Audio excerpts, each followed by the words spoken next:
start. Guys, let me tell you about the most popular sport in the entire United States. Football. No, not this football. We call this soccer. What we're going to be talking about today is distinctly American, so I guess we'll call it American football.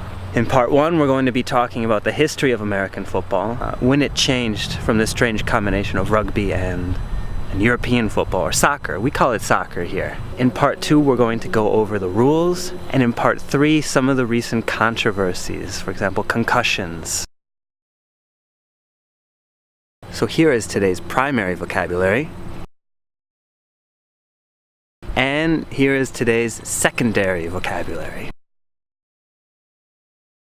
Remember, the primary vocabulary will be in the review. The secondary vocabulary will just pop up on the screen. So like I said, American football originates from this right here, association football, soccer as we call it in the US. The reason that we call it soccer is thanks to a late 19th century English footballer. At that time there was this popular trend of splicing or cutting up words and adding ER while removing the other parts. So you gut the word, you remove some of the most important parts, and then you add this suffix, this ER ending. This guy, he took association, he gutted it, and he added ER, and what do you get? Soccer, I guess. In the US, for the longest time, the clubs that did exist, because I mean soccer is just not that popular here, were called soccer associations. So it's very redundant. To be redundant, to be unnecessary, needless, unimportant. Naming the clubs like this was something very redundant. Another fun fact is that like I mentioned, the sport is not very popular here, and partly because it's not seen as being as macho or masculine as American football or other popular American sports. So a derogatory term that some people use to refer to soccer players is lawn fairy, because you are usually thinner and it's seen as more prancing. No help to the people in the game who dive.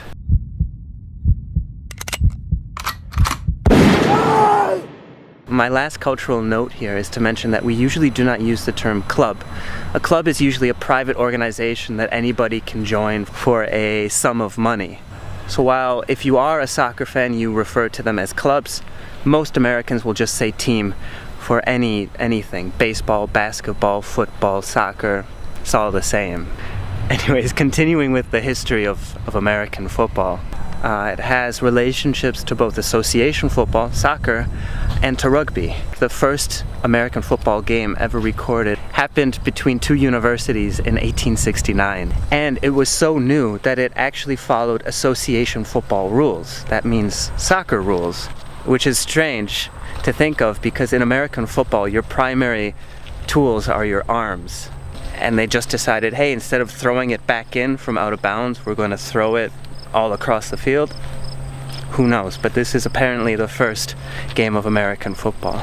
And basically this continued until the 1880s, when a pretty famous American rugby player, Walter Camp, introduced some of the fundamental rules of modern American football. He created the snap, allowing only 11 people on the field at a time, the concept of downs, and I'll explain these things in part two when we talk about the rules. In the US, both professional and collegiate football are extremely popular. The most successful professional league is the NFL, the National Football League, and there have been other attempts to create other leagues, but all of them have failed, and you see some minor leagues during the off-season. They are in no way a form of competition to the NFL.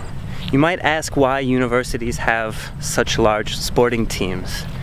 And some research has shown that having a successful sports team increases enrollment and prestige. Prestige, having much respect or admiration, held in high esteem based on achievements or accomplishments. Status, standing, stature. As the research shows that it's supposed to increase the prestige, the stature of these universities, but I think they're just thinking about the money. Show me the money! Although student athletes train almost exactly like professional athletes, they don't make any money. They are unpaid and treated as much like regular students as possible in regards to salary, which is even stranger because college coaches can make upwards of millions of dollars a year. But it's looking like this might change sometime in the near future, or at least it's being debated more widely nowadays. On top of that, more than 1 million high school students across the United States play football, though I think this number might be decreasing since it was given in 2013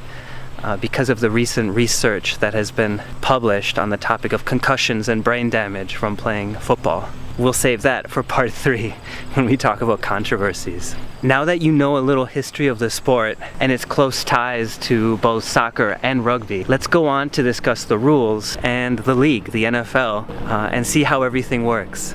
So our first word was to be redundant. And that means to be unnecessary, needless, or unimportant. And the example that I gave you guys in the video was related to naming these soccer clubs associations, because it's very redundant to have the same word twice. In general English, something redundant is just something unnecessary, something you don't need to do or something that shouldn't be there. Especially in writing, you try to avoid stylistic redundancies. Something we definitely don't use in the US is redundancy to refer to being fired or laid off from a job. It would probably confuse a lot of people. The second word on our list today was to be credited with something or to be credited for doing something. This is to be acknowledged or rewarded for doing something, for your efforts.